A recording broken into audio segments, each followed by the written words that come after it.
أعوذ بالله السميع العليم من الشيطان اللعين الرجيم. بسم الله الرحمن الرحيم. الحمد لله الذي كان موجودا قبل حدوث الأشياء ويبقى بعد فناء الأشياء. تفرد بالأولية والقدم ووسم كل شيء ما عداه بالفناء والعدم.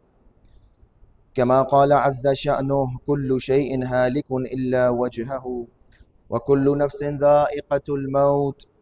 وقال: كل من عليها فان ويبقى وجه ربك ذو الجلال والإكرام. سبحان من لا يخفى عليه اختلاف النيات ولا يعذب عنه معاصي العباد في الخلوات. سبحان الذي منه خلقة العباد وإليه المعاد. فمن يعمل مثقال ذرة خيرا يره ومن يعمل مثقال ذرة شرا يره. نشهد أن لا إله إلا هو الملك الذي لا ينازع في ملكه ولا يضاد في حكمه. يعذب من يشاء بما يشاء كيف يشاء ويرحم من يشاء بما يشاء كيف يشاء. تعذيبه المسيئين عدل وعفوه تفضل. ونشهد أن محمدا سيد المرسلين والمنذرين صلى الله عليه وآله الهداة المهديين. من ركب سفينتهم نجا واهتدى ومن تخلف عنها ضل فغرق وهوى. أوصيكم ونفسي بتقوى الله ونظم أمركم. I advise you all and myself to fear Allah subhanahu wa ta'ala and to organize our affairs. Assalamu alaikum wa rahmatullahi wa barakatuh. قال أمير المؤمنين علي بن أبي طالب عليه الصلاة والسلام: اللهم صل على محمد وعلى محمد. قلوبهم محزونة وشرورهم مأمونة. Their hearts are grieved and people are protected from their wrongdoings and from their evil. This was the phrase that we reached in that khutbah, which is known as Sermon of Muttaqeen, which is famous in Nahj al-Balagha. And we are trying to understand the qualities of the pious people that Imam Ali ﷺ had laid down for us. Last Friday we discussed about this qulubuhum mahzuna, their hearts are grieved. Now, what is the meaning of this grief? What type of grief is this Imam Ali ﷺ talking about?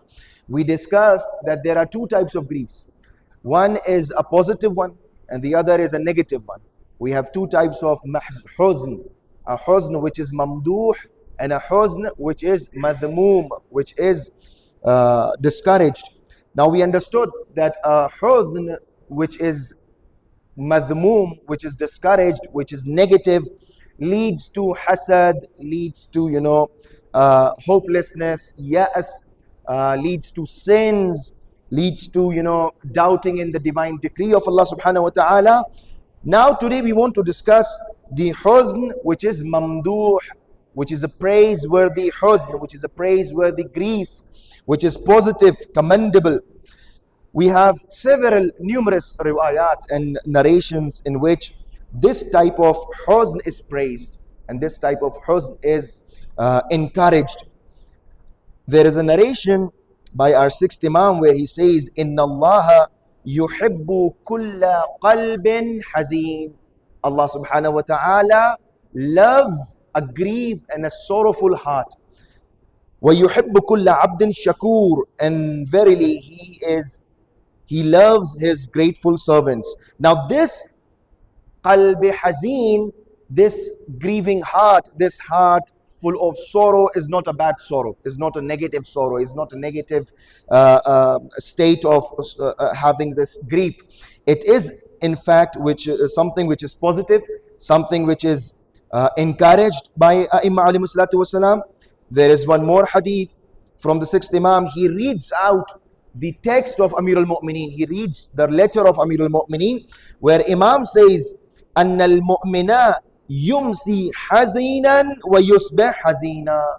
A mu'min, a believer, spends his days and nights in a state of huzn. He has a grieved heart. He has He has sorrow in his heart. Now, these sorrows that we are talking about are good sorrows. They lead to good effects. They lead to good, outcomes in our lives. Something again very important which we discussed about the negative grief also. Now, what are those factors that lead to such grief? What are those reasons for this positive grief? The first reason that I want to talk about here is the grief of shortcomings. A person, a mu'min, a muttaqi. Remember, we are talking about the qualities of a pious person, of a God-fearing person. This God-fearing person always feels bad for himself because he has not fulfilled his duties. He always thinks, a God-fearing person, a pious person, he always thinks that there are shortcomings in my ibadat, there are shortcomings in my worship, there are shortcomings in my way of submission to Allah subhanahu wa ta'ala. Now, I am deliberately pointing out to a phrase of dua, which is a very, very, dua which tells you how to live in this world, spiritual life. It is known as the dua of Abu Hamza Thimali, which is recommended to be recited, especially in the days of Ramadan. In this dua, the fourth Imam, who is famous for his devotion, famous for his worship, famous for his sorrow that he had, Imam says, فَمَنْ يَكُونُ أَسْوَأَ حَالًا مِنِّي إِنْ أَنَا نُقِلْتُ عَلَى مِثْلِ حَالِي إِلَى قَبْرِي. These phrases, they touch your heart if you let them touch. Imam says that who is in more worse state and in a more worse condition than me if I'm transferred in this state to my grave? Who can be in more worse condition than myself if I am transferred in the same state to my grave where I have not fulfilled my duties? Then Imam says, لم أمهده لرقدتي, and I have not prepared my grave. I have not prepared the resting place which is going to be eternal. I have not prepared it. I have not decorated it with my righteous deeds. I have not decorated my grave. I have not prepared my grave. And then Imam alayhi salatu wasalam says, وَمَا لِي لَا أَبْكِي وَلَا أَدْرِي إِلَى مَا يَكُونُ مَصِيرِي. Why shouldn't I weep? And Imam says, this is my state of grief. Imam is saying, I have this state of sorrow. I'm weeping, I'm crying. Why I shouldn't weep when I don't know my fate, what is going to happen in the grave? I should weep, I should cry, I should feel sorrow. And this is the sorrow which is mamdooh, which is praiseworthy, which is recommended. وَمَا لِي لَا أَبْكِي وَلَا أَدْرِي إِلَى مَا أَكُونُ مَصِيرِي وَلَا وَأَرَى نَفْسِي تُخَادِعُنِي. Why shouldn't I weep when I see my own self, my own nafs betraying me? وَأَيَّامِي تُخَالِدْنِي. And my days, they deceive me and they are misguiding me. Then Imam again says, and it's a long phrase, وَقَدْ خَفَفَتْ عِنْدَ رَأْسِي أَجْنِحَةُ الْمَوْتِ. And I feel that the feathers and the wings of my death, they hover upon my head. I always feel that the death is always next to me. Then why I shouldn't weep? Why I shouldn't be mahzoon? فَمَا لِي لَا أَبْكِي. Then why shouldn't I cry? أَبْكِي لِخُرُوجِ نَفْسِي. And I weep for the departing soul from my body. I should weep. I should feel sorrow for this. I should grieve on this, that I'm going to lose time. I don't have enough time.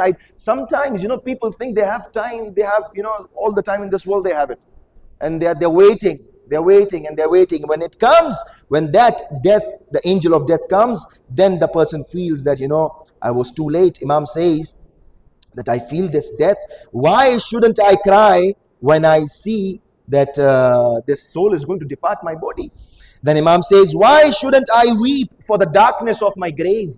Why shouldn't I weep for the tightness and the narrowness of my grave that I have not prepared? لِضِيقِ لَحْدِي أَبْكِي لِسُؤَالِ مُنْكِرٍ وَنَكِيرٍ. And I weep. So these are all those factors that a person needs to feel about and a person needs to grieve about. A person needs to feel sorrow about. Imam says, وَأَبْكِي لِسُؤَالِ مُنْكِرٍ وَنَكِيرٍ. And I weep for the interrogation, for the questioning of Munkar and Nakir in my grave. I should weep, I should feel worried about this. This is going to happen.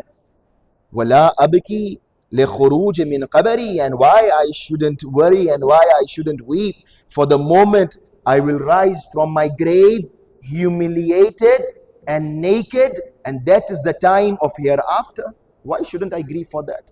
Why shouldn't I feel sorrow for that? We should weep, we should feel sorrow. And the Imam says, I will be raised from my grave naked, humiliated, and burdened with the weight of my deeds upon my back. And this is how a person is going to rise from his grave on the day, on that day. Then again, at the end, the Imam says, Sayyidi, Sayyidi, oh my Lord, oh my Creator, Sayyidi, akhruj hubb ad-dunya min qalbi. Please, please take away and expel the love of this world from my heart. Because this love of this world is actually keeping me away from this sorrow. This is how precious this sorrow is. This is how this is the importance of this grief, which Imam alayhi salatu wasalam is notifying here. That this Sayyidi, ukhruj hubb ad-dunya min qalbi. Take away this, expel this love of this worldly affairs. Take this away. I need to love my grave. People love their homes in this world, whereas Imam is notifying, you should love your grave. Think about your grave. That is the place you will be put down to. That this is important. And second important thing, very quickly, Imam says that there are multiple ayats regarding this also, that a person, a leader especially, someone who's leading a community, especially the prophets, they used to grieve, they used to feel sorrow about the people, because the prophets used to convey the message of Allah subhanahu wa ta'ala, and the people always neglected those messages.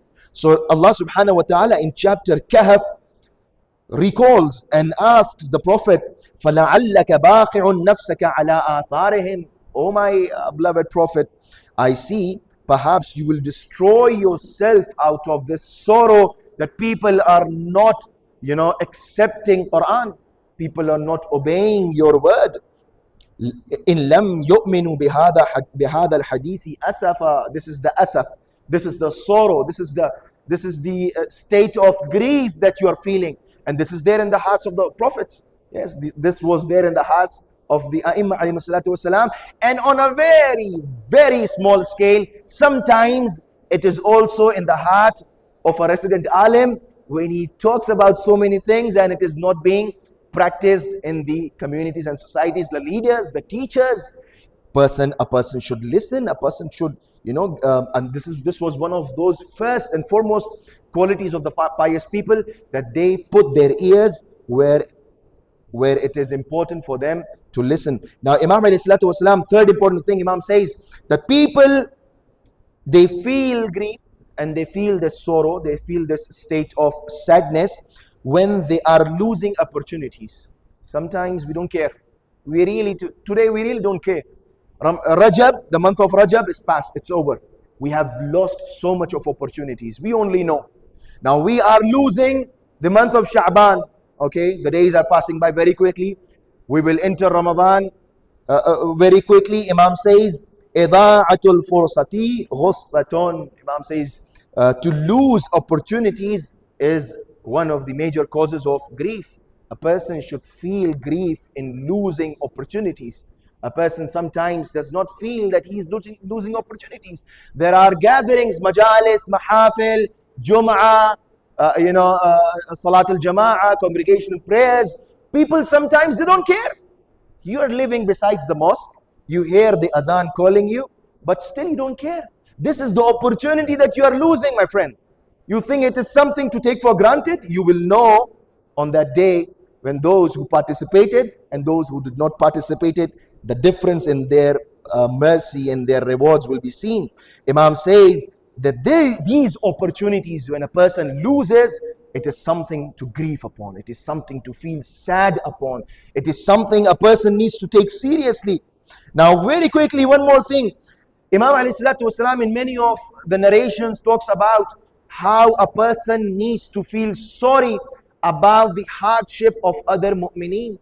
Other mu'mineen, I have insisted on this point so much, A'imma alayhi salatu wasalam, in these reports that I have been reading throughout these 2-3 days I was preparing for the sermon, there are so many narrations regarding taking care of your fellow mu'mineen, even taking care of others who are not even who's not even a mu'min, maybe a Muslim, maybe someone who is last night I recited the phrase from the letter of Imam Ali والسلام, to Maliki Ashdar. Either they are your brothers in faith or they are similar creatures like you. At least respect them for being a human being. This is what Islam teaches us. Imam says, Al-mu'minuna fi tabarrihim wa turahimihim wa tu'atifihim kamathal al-jasad. These people, these believers, in their love, compassion, kindness, they are like a single body. And if an organ in a body feels pain, the whole body should suffer. The whole body should feel pain. The full body should feel this sleeplessness and this fever, Imam says here. Now this is important. Sometimes we should feel this grief that our brothers, our sisters in different parts of this world, they are suffering from so much of difficulties. Now, okay, the war is over, but now what we are doing for them? Yes, when there was war, Muslimin, they used to tell, oh, we are not going to involve in this war. Yeah, we are not going to provide them with weapons. We are not going to provide them with any aid. Now the war is over. There is a ceasefire. Still, these, big countries claiming to be Muslimin, they are not man enough to provide food, to provide some money to again develop their infrastructure. People don't have houses. People don't have shelter. Now, on a larger canvas, on a broader picture, on a smaller picture, anytime, anywhere you see someone in need, you extend a helping hand to them. This is again something that Imam says that you should feel this pain. And this pain is a praiseworthy pain. This sorrow is a good sorrow. This grief is a good grief, and it's going to lead. Now again, very quickly, last but not the least, very important, Imam says that you have to feel the grief of the calamities suffered by Ahlul Bayt alayhi salatu wassalam.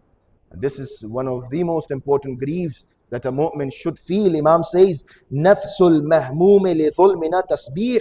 This sigh, this deep breath that you take when you hear the musibah, the martyrdom of one of the ma'sumin alayhi salatu wassalam, when you listen to these sorrowful stories and narrations, you sigh, you feel sorrow, you take a deep breath. This deep breath, Imam says, tasbihun. This is as if you are praising Allah subhanahu wa ta'ala. This is as if you are praising, you're saying subhanallah. You have your beads and your tasbih in your hand, you say subhanallah, right? You think only this is subhanallah? No, when you hear the masaib of Imam Hussein, you say, Ya Hussein, this itself is tasbih. And then Imam says, وَهَمُّهُ لَنَا عِبَادَةً. And that sorrow and that grief for Ahlul Bayt alayhi salatu wasalam is ibadah, is worship of Allah subhanahu wa ta'ala. Sometimes we confine the worship of Allah subhanahu wa ta'ala only to the mosque, only to musalla, only to mihrab, only to this namaz, this prayer, this fasting. No, this is also ibadah. When you are joining a majlis or a mahfil, when you feel this grief, when you feel this sorrow, Imam says this is as if you are glorifying Allah subhanahu wa ta'ala, and it is as if you are worshipping Allah subhanahu wa ta'ala. And there are so many other good effects upon our lives that come out of this good grief. You lose depression, you end up loving your brothers, your family members. There is prolonging of your life. There are good relations between people. Hatred is less. You feel less anger in yourself if you have such griefs in your hearts. May Allah subhanahu wa ta'ala give us all the tawfiq to imitate in the seerah of Ahlul Bayt alayhi salatu wassalam, and may Allah subhanahu wa ta'ala enlighten our hearts and minds with the sayings of Ahlul Bayt alayhi salatu wassalam. Inna ahsan al-hadith wa ablagh al-maw'ida kitab Allah. A'udhu billahi minash shaitan al-la'in ar-rajim. Bismillahir rahmanir rahim. إنا أعطيناك الكوثر فصل لربك وانحر إنا شانئك هو الأبتر. صدق الله العلي العظيم.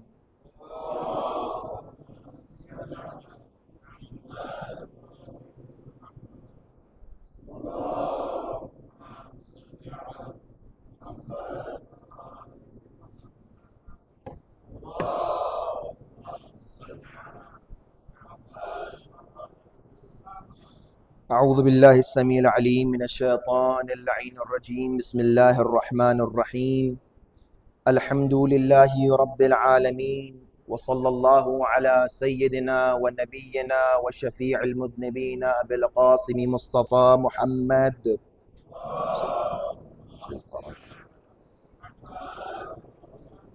وأهل بيته الطيبين الطاهرين المعصومين المظلومين لا سيما حجة ابن الحسن المهدي عجل الله تعالى فرجه الشريف. أوصيكم ونفسي بتقوى الله ونظم أمركم.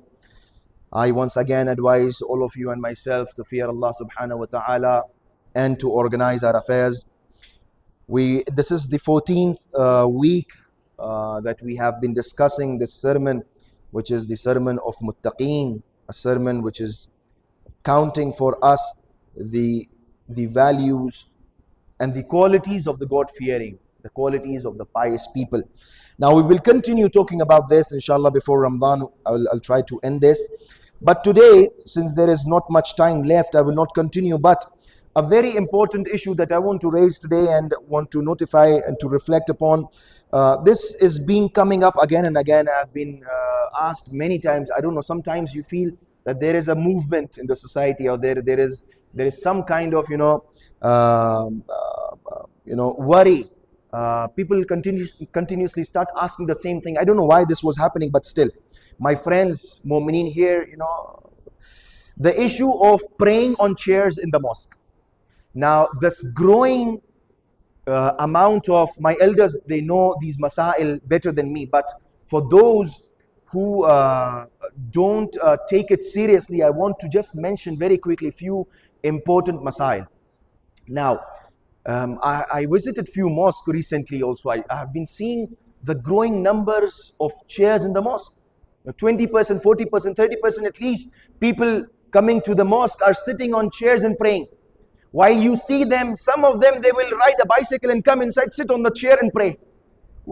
This is something neglecting your ibadah. You don't do this. You have to take this seriously. Every single action you perform in your prayer has a ruling for it. My friend, you cannot do it as you wish. You cannot recite whatever you want to recite. You cannot do whatever you want to do. Every single action, you raise your hand, there is a ruling. You drop your hand down, there is a ruling. You look somewhere or you don't look somewhere. Where to look, what to say, everything has a ruling now. So one important factor is that, and it's not here only in Africa, I've been seeing this everywhere. Iran, Iraq, everywhere.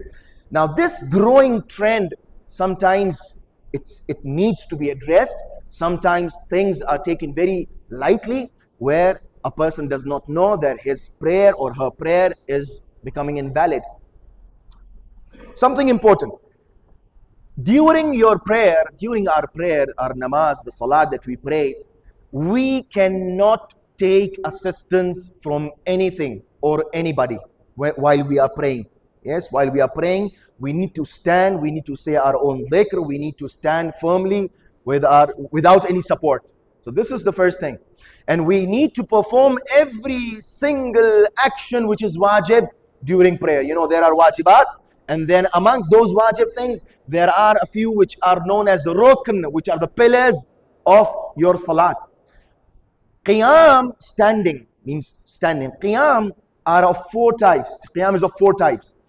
One qiyam is the qiyam where when you say Allahu Akbar, you perform this takbir, Allahu Akbar. That is supposed to be, if I could, not during this sermon, if I could, I would, I wish there was more time to perform a salat according to the masail in Tawzul Masail, because you mu'mineen are busy. You are busy people, right? You have no time to, refer to Tawzul Masail. And sometimes when a Maulana wants to tell you, you don't have time to listen also. So I had no other time except for, coming here and telling you these masail. And these are masail just to open the doors and windows. These are not something, I don't have enough time to, fully tell you all these masail. You can refer masail 1257, 2 or 3 before this or 2 or 3 after this. These are all masail regarding a person, how to pray. Now, you stand, the first takbir has to be in the state of standing. You should have qiyam. I see people, my respected elders, I'm not offending anybody. They know better. Don't take it anybody, don't take it personally. This is something for everyone. I see people, they are standing outside for hours and talking.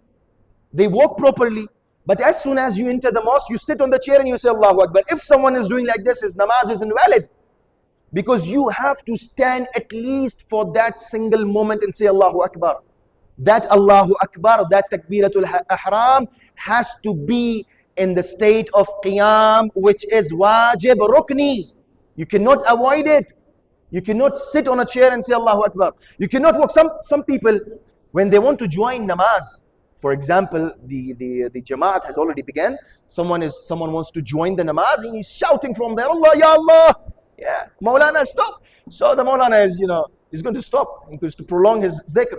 So sometimes, people run, throw your mohr, and you say in the state of walking or in the state of motion, you say Allahu Akbar. That is invalid. This Takbiratul Ihram has to be in a proper state of stillness, and then you stand and you say Allahu Akbar. That is your Takbiratul Ihram in the beginning. That is the beginning of your namaz. First thing. Second, this is rukni. Second wajib is the qiyam while you recite your surah, Alhamd, and the other surah. This qiyam is wajib but not rukni. Okay. Second wajib is the second wajib rukni in qiyam. Why am I referring to qiyam? Because it concerns the person who's trying to sit or not sit on the chair, or who's not standing. Third qiyam, which is again rukni, which is before ruku', which is again rukn. This is known as qiyam muttasil bil ruku'. So this qiyam, when you finish your surah Al-Hamd, when you finish your other surah, and you want to go to ruku', you say Allahu Akbar. You stand still for a moment. You stand still for a moment and then go to ruku'. This qiyam muttasil bil ruku' is wajib and it is a rukn. If a person deliberately or unknowingly avoids this rukn, his prayer is invalid. You need to perform your qadha prayers. And again, the fourth important qiyam is the qiyam which is after your ruku', which is again wajib but not a rukn. Now, coming to our issue, a person who can perform any of these qiyams has to perform the qiyam. Cannot sit on the chair and perform this Takbiratul Ihram, cannot perform this qiyam muttasil bil ruku'. You have to perform. And then there are so many masail in the Ḥuzn-e Masail of Agha Sistani. He tells you the sequence. If you ask that which qiyam is more prior, I can only do one of these four qiyams. So he'll give priority to the qiyam muttasil bil ruku', and then the qiyam which is in the state of Takbiratul Ihram while you are saying Takbiratul Ihram, and then you can avoid those two other qiyams.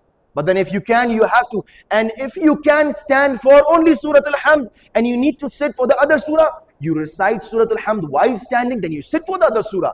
It's not that you cannot sit throughout your namaz.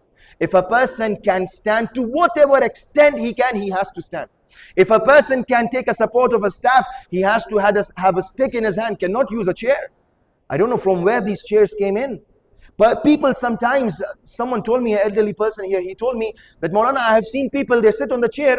He was talking about a mosque in the UK. He told me people don't perform sajda. People are okay, they don't perform sajda. They have this mohr in front of them and they are just bowing down. They're just doing those gestures of sajda and ruku, which is wrong. The namaz is invalid. You have to at least pick up that mohr, put it in front of you and then bow your head on that mohr. These are simple things. So, I cannot go into details now. You have to refer to these masail. If you have any question, I'm there after the khutbah. But please remember, to whatever extent you can perform your salat without sitting on a chair. And I don't know from where this chair comes in. I mean, if you can stand with the support of a wall, you have to stand with the support of a wall. You cannot use a chair. You can use a stick, or you have to sit if you can. While going to sajda, some people, they avoid these things. Your 7 body parts are supposed to be on the ground while you are in sajda. To whatever extent possible, you have to place your 7 body parts, these palms, those knees and those toes and the forehead, they have to be on the ground. Some people, they're sitting on the chair and they can. Okay, if you cannot stand, you might have a back problem, you might have your knee problem, I have some other problem. If you think that your pain is you cannot endure the pain. It's so much. The pain sometimes is so much. Then okay, you use these supports. You use a chair. If you think no, you can at least stand up and pray your salat in a normal way, only your first rakat, then at least you perform your first rakat in a normal way. To whatever extent you can, you cannot use chairs.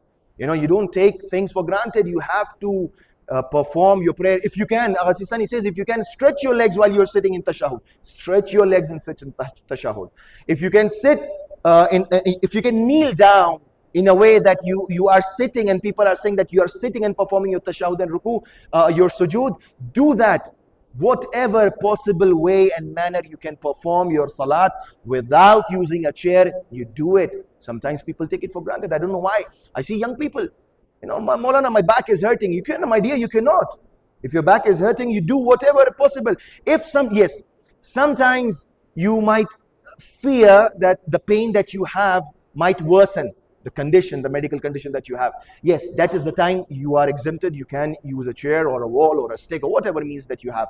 Or sometimes you think it's unbearable to, you cannot bear the pain. So you can use it. But sometimes, there is a slight pain. There's a slight pain. Yes, you bow down, your knees will hurt a bit. You stand, your back might hurt a bit. You have to, endure that pain and you have to perform namaz. There were so many other things that now you can refer to these masail, ruling 1250 onwards. These masail are there that you need to take care of. May Allah subhanahu wa ta'ala give us all the tawfiq to imitate in the footsteps of Ahlul Bayt alayhimus salatu wassalam, and may Allah subhanahu wa ta'ala hasten the reappearance of the Imam of our time. أعوذ بالله السميع العليم من الشيطان اللعين الرجيم بسم الله الرحمن الرحيم الصلاة والسلام على أشرف الأنبياء والمرسلين الخاتم لما سبق والفاتح لمن غلق المعلن الحق بالحق أبي القاسم المصطفى محمد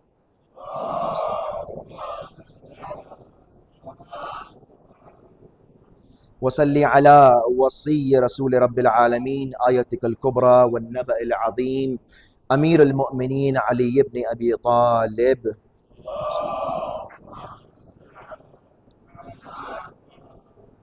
وصلي على الصديقة الطاهرة فاطمة الزهراء سيدة نساء العالمين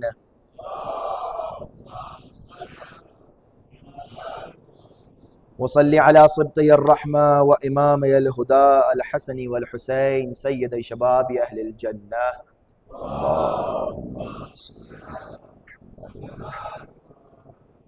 وصلي على علي بن الحسين اللهم صل على محمد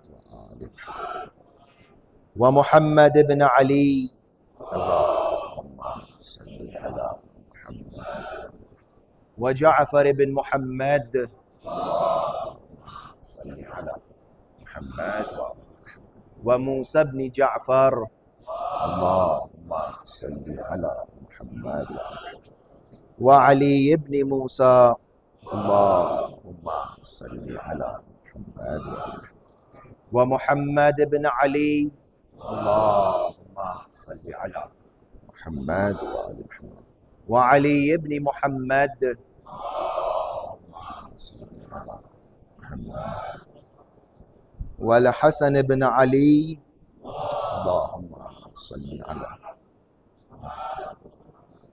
والحجة بن الحسن القائم المنتظر المهدي عجل الله تعالى فرجه الشريف